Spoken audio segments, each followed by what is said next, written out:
Hello everyone. So today we have with us Dr. Linda Spilker. She is from JPL and she has been involved from NASA Cassini mission and Voyager mission as well. She is one of the person I've been always look up and try to get inspired throughout my career till now. And she has won numerous NASA and ESA award for her exceptional science contribution. And I'm so happy and glad to welcome her today in our interview show. So thank you so much for agreeing for this wonderful series and taking time from your busy schedule. You're very welcome, Rutu. Very welcome. Thank you so much. So usually I just ask start with the missions which you are usually involved, and you have been involved from your... Or do you want some background, how I got started in space, where I got here today? Yes, that would be lovely. Yeah, just to start there, and then we can branch out into more detail about Cassini and Voyager. And so a lot of times I get asked, how did I get involved in working on Voyager and Cassini? And it really goes back to that time in 1969. Started growing up in the 60s, watching those early space missions with Gemini and Apollo, and finally watching a man actually walk on the moon. And I can tell you to this day where I was sitting next to my dad on the couch, watching that grainy black and white picture. And from that moment on, I said, I want to do something in space. And as I was growing up, I thought, well, maybe I want to be an astronaut. Ooh. But I loved astronomy. I had a little telescope when I was in 3rd grade. I used it to look at Jupiter and Saturn. Ooh. And I thought, what would be great? I could be an astronaut and an astronomer. And when they build that base on the far side of the moon and the telescope, then I could go there and run the telescope. But of course, we're not quite there yet. So growing up, I took lots of math and science classes and then got a degree in physics, a master's in physics. And actually, then along came an opportunity to work at JPL. And when I first started, they said, do you want to work on this mission called Viking, an extended mission on Mars, or Voyager? And so I said, where's Voyager going? And they said, well, Jupiter and Saturn, and if all goes well, on to Uranus and Neptune. I said, sign me up. I can go explore these little worlds that I saw through my telescope and be one of the first people to see the moons up close, see what the rings look like. And so that started my career on Voyager. While I was working on Voyager, I actually went back to school, got my PhD, using Voyager data of Saturn's rings. And it was just incredible because I really wanted to continue as a scientist, and so a PhD was very useful. And as Voyager was winding down, then along came this new mission called Cassini, an orbiter to go back to Saturn, and with these great rings. And so I worked with a team of scientists on a proposal for a composite infrared spectrometer in the near and far infrared, and I was their ring scientist. I'd worked with them, and then as the time went on, I evolved from deputy project scientist to the last decade of the mission, the project scientist, overseeing all of the science and coordinating with the other teams, the science for the entire mission. So just wonderful to think about starting out, looking through the telescope, to actually going there and seeing these worlds. So it's wonderful. It's something really incredible journey. I'm just like, I could see the whole, I can visualize those things in my mind when you are sharing it. So I remember there's this Voyager and Cassini. These are two of the missions which changed the course of planetary science, how we study planet, how we see them. And you have been one of the luckiest person, I would say, who has been right place, right time. Yes. Yeah. So did you feel any challenges throughout these missions? Because these were the missions we have never been over there, and there are like 100 types of complications. So when these kind of challenges come over, how did you manage to, keep your motivation, and how did you still try to used to push yourself during those tough times? Right. Well, a lot of the challenges, it really then takes a team. You have to work together as a team to find the very best solutions. And as I was working on Voyager, one of the challenges is, I was young and I wanted to have a family. So where do you have children? And so I looked at the Voyager timeline and I noticed there was a 5-year window between the Saturn flybys in the 1980s And Yeah. Uranus in 1986, 5 years. Yeah. So I decided that's the time to start my family. Oh, really? So I That's have two amazing. daughters. They were Okay. born in that 5-year window. And I Oh, tell them, wow. your births are based on the alignment of the planets Ah. as seen through the eyes of Voyager. And This is I wasn't the amazing. only one. There were other Voyager moms who also saw that window as an Yeah. opportunity. And so as we would get together, we'd play softball and everything. Oh, we'd, yeah. we'd bring our kids, they'd play together, we'd play softball. And so, That's you know, nice. that was one of the challenges. And also trying to balance work-life balance. Yeah. How do you make sure that you spend the right amount of time with your family, really? Because it's so easy when the work is exciting and these events happen one after the other to have to plan time for It's family. really, I completely agree. And so it's really learning to say no, because there'll always be more things that she'll get asked to do, and it's just to look carefully and to say no, and then don't be afraid to ask for help. Yeah. To say, look, I have all these Okay. things to do. Can someone help me Okay. to get it all completed? This is really something good advice, because sometimes, you know, we get a little bit of shy probably, or, you know, don't have like courage to stand up and, you know, say that, yeah, I need help, or I'm not feeling it great. But this is something really a great piece of advice which I would really like to follow. Right, and take it for from you. women, sometimes it's so Yeah. hard too, because you want to look really, really professional and do everything Yes. just right. Yeah. And so sometimes that's hard to have to step back and say, I have too much on my plate. You know, I need to spend more time with my family, Yeah. you know, these other things in my life. And to say, hey, you know, I need some help, and bring that in. This is really something good to share, that you shared with us. And I know that other than science, throughout your career, you are also heavily involved with the science communication, and, you know, try to reach out people and try to also encourage women to become part of the science. So how you feel that is also important, and how, in your view, it has affected the coming generations? We just Yeah, well, I feel that outreach is so important to communicate the excitement in exploring these various worlds, and especially to encourage young women and young men to go into science and math and engineering and technology degree, you know, Yeah. get degrees in those fields.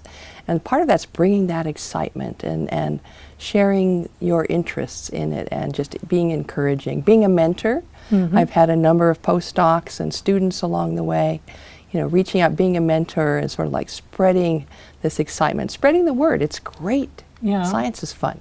It's Yeah, great to yeah. be there. Yeah, and as you said, you have been with a lot of PhDs and postdoc.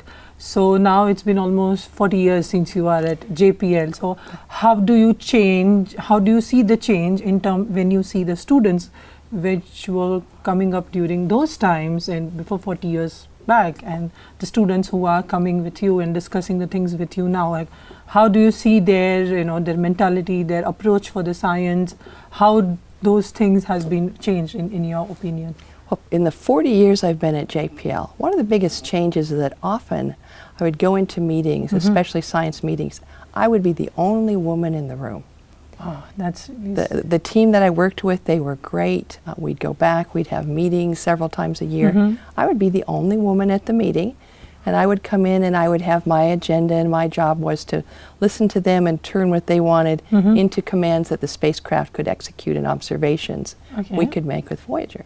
And fast forward 40 years, and now I look around and there's so many women in the room, women on teams, you know, women scientists, and so that's very nice. There's this community that's grown up as we have more planetary scientists, and as the percent of women has increased, I think, in planetary science as well. And that just means there are more women students at all levels that are coming through the system.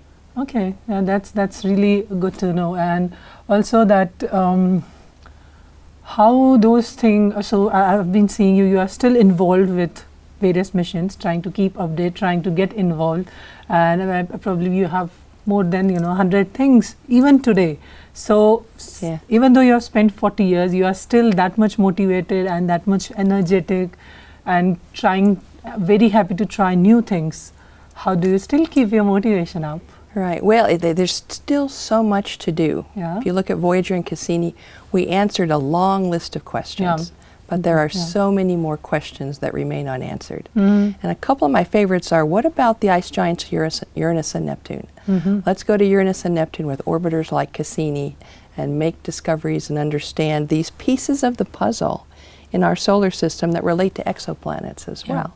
And then one of my favorites was Enceladus, this tiny moon with a liquid water ocean under its icy crust, jets coming out of its south pole. Oh yeah, that is lovely. It's just That's incredible. really And could there be life in that ocean?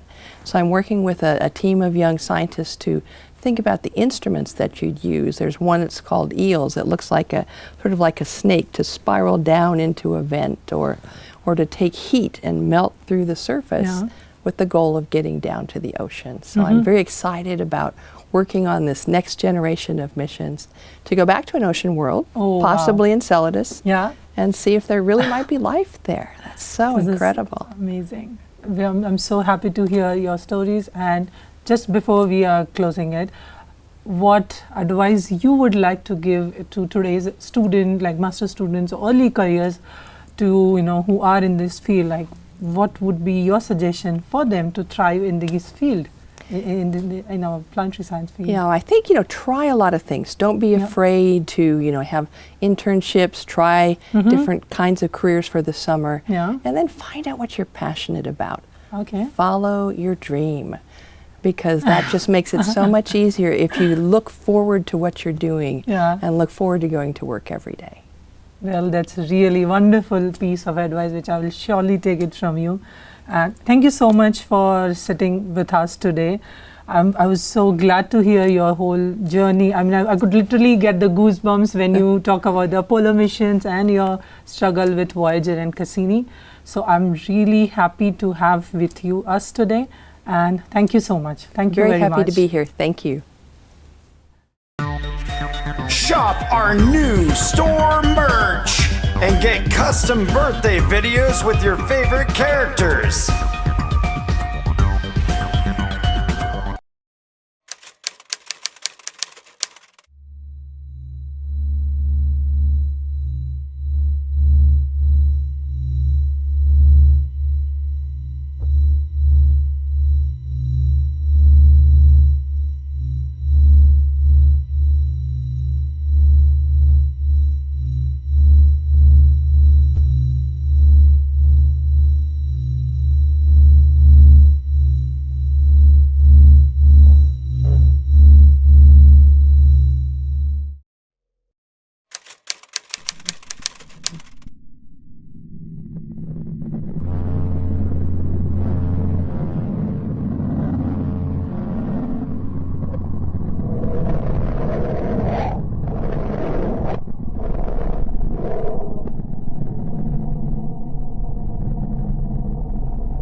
Shop our new store merch and get custom birthday videos with your favorite characters.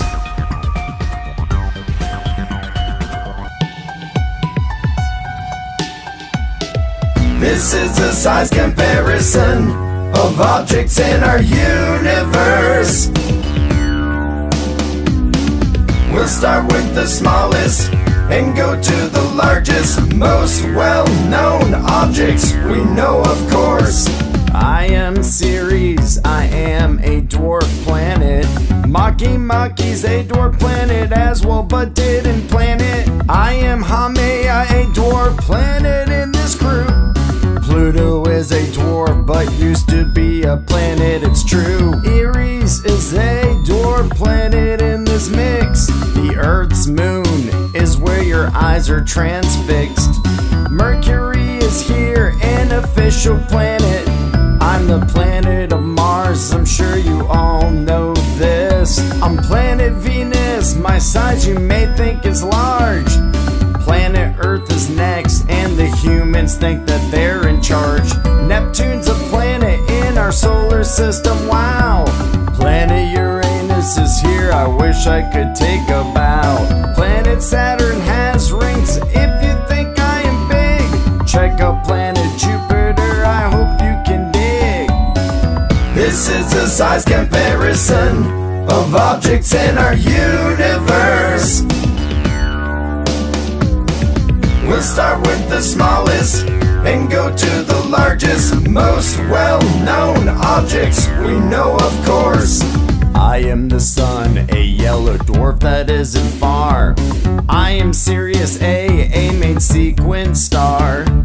My name is Pollux, a red giant star, it's true. Arcturus is a red giant star, this I thought you knew.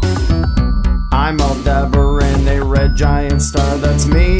Hi, I'm Rigel, a blue-white super giant, you see. I am Beetlejuice and I'm a red super giant in class. I'm Antares, I'm a red super giant that won't last. VY Canis Majoris, a red hyper giant star. I'm UI Scruti, the biggest red super giant this far. I am the Milky Way galaxy and you live in me. Now let's all sing the chorus together with glee. This is a size comparison of objects in our universe. We'll start with the smallest and go to the largest, most well-known objects we know, of course. This is a size comparison of objects in our universe. We'll start with the smallest and go to the largest, most well-known objects we know, of course. Shop our new store merch and get custom birthday videos with your favorite characters.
shop our new store merch and get custom birthday videos with your favorite characters.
Shop our new store merch and get custom birthday videos with your favorite characters.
Shop our new store merch and get custom birthday videos with your favorite characters. We are the planets, from biggest to smallest. We will look at each planet's size and see how we fit. We are the planets, from large to small. Let's focus on each planet's size as we list them all. I'm Jupiter, a gas giant and largest planet shown here. The first biggest of all planets. Now let's see who appears. Saturn, the second biggest, with the most visible rings. My size consumes other planets, all while I sing. The third largest planet, Uranus, that's my name.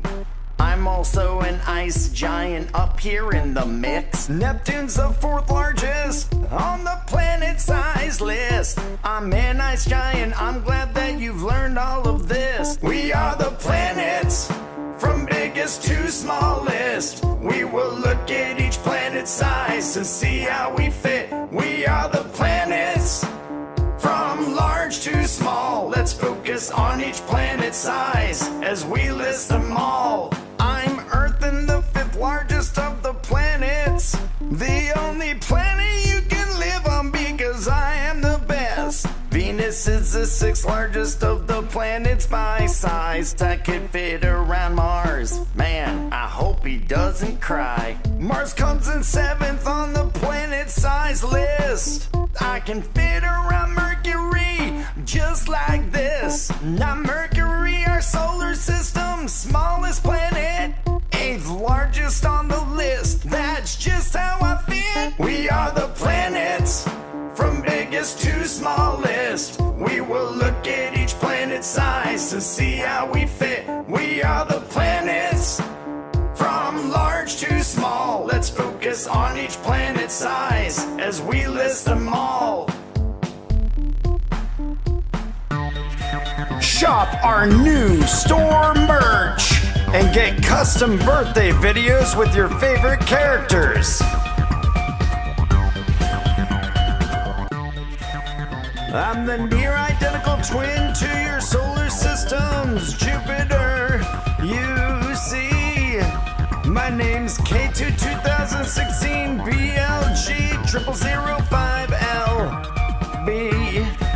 My name is K2 2016 BLG 0005LB. I happen to be the most distant exoplanet. Yeah, that is me.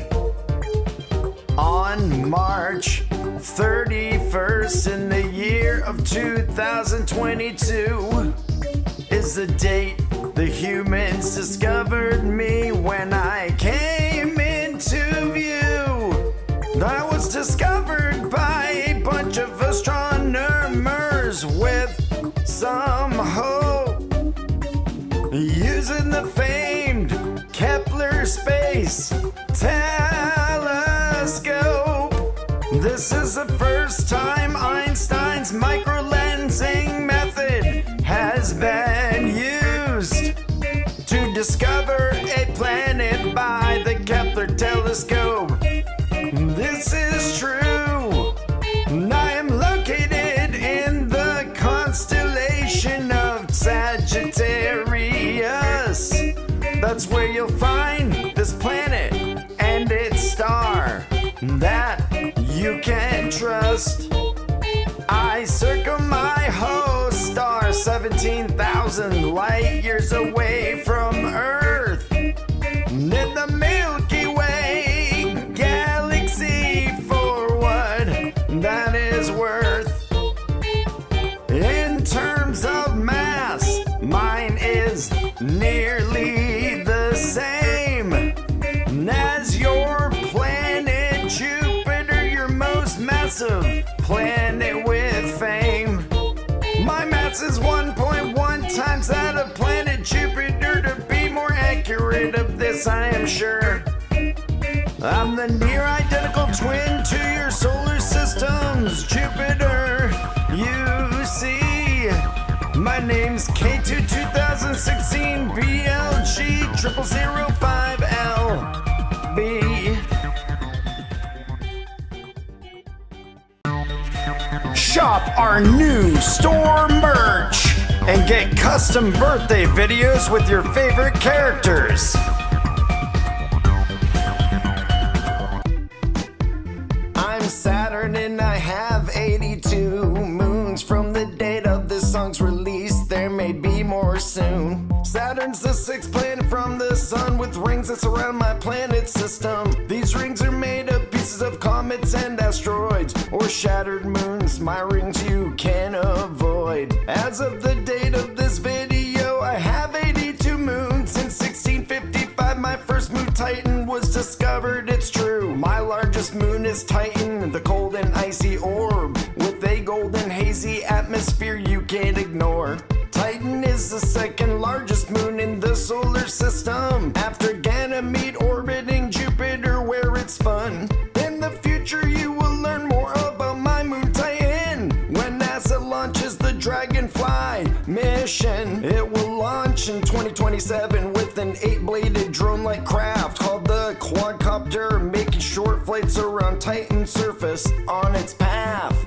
During the 2.7-year baseline mission, I do confess, Dragonfly will study how far pre-life chemistry may have progressed. Christian Huygens made the discovery of my largest moon named Titan.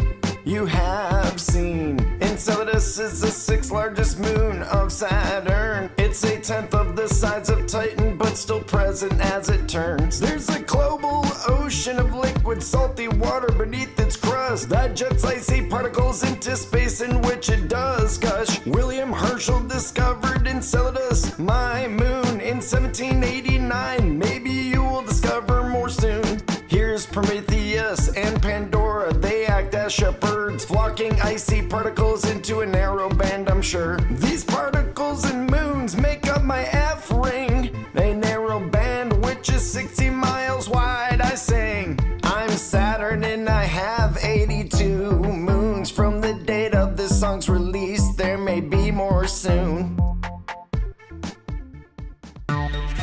Shop our new store merch and get custom birthday videos with your favorite characters.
Shop our new store merch and get custom birthday videos with your favorite characters. These are the ABCs of space for you and me. Let's learn these space objects while we sing into D. A is for astronaut. B is for Big Dipper. C is for comet. D in Deimos for sure. E is for eclipse. F is for Banner. G is for galaxy. H is for Hubble. I is for Io. J is for Jupiter. K starts with Kuiper Bell. L's in Little Dipper. These are the ABCs of space for you and me. Let's learn these space objects while we sing into D. M is for Mercury. N starts Neptune. O is for Orion. P for Pluto, gone too soon. Q is for Quorer. R is for Rocket. S is for Saturn. T in telescope, it's set. These are the ABCs of space for you and me. Let's learn these space objects while we sing into D. U is for UFO. V is in Venus. W's in white dwarf star. X in X-rays is a plus. Y is for yellow dwarf. Z is zero gravity. Now we're done with these things from space. That's the ABCs. These are the ABCs of space for you and me. Let's learn these space objects while we sing into D. These are the ABCs of space for you and me. Let's learn these space objects while we sing into D. Shop our new store merch and get custom birthday videos with your favorite characters.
our new store merch and get custom birthday videos with your favorite characters.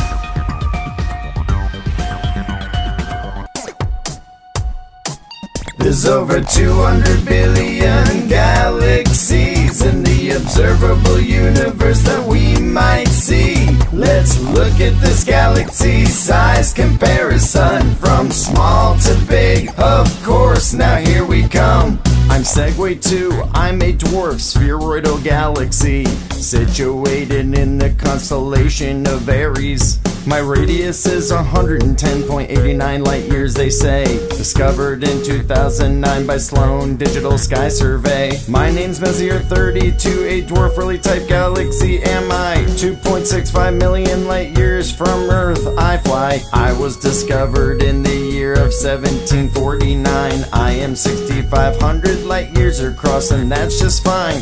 I'm small, Magellanic Cloud, or Nubicula Minor. A dwarf, irregular galaxy, there's nothing finer. I'm near the Milky Way, but not a stone's toss. My diameter's about 7,000 light years across. I'm Triangulum, a spiral galaxy, you see. Sometimes I'm referred to as a pinwheel galaxy. I was discovered officially in 1764. I'm 50,000 light years across. This info is now yours. I'm the Whirlpool Galaxy, also called Messier 51. I'm a spiral galaxy, my arms reach out while I'm spun. I was first discovered in the year of 1773. 76,000 light years is the distance across me. I'm the Milky Way Galaxy, a gigantic spiral disk with a bright central bulge that you can't miss. I'm 100,000 light years, your sun is 8 kpc from my center.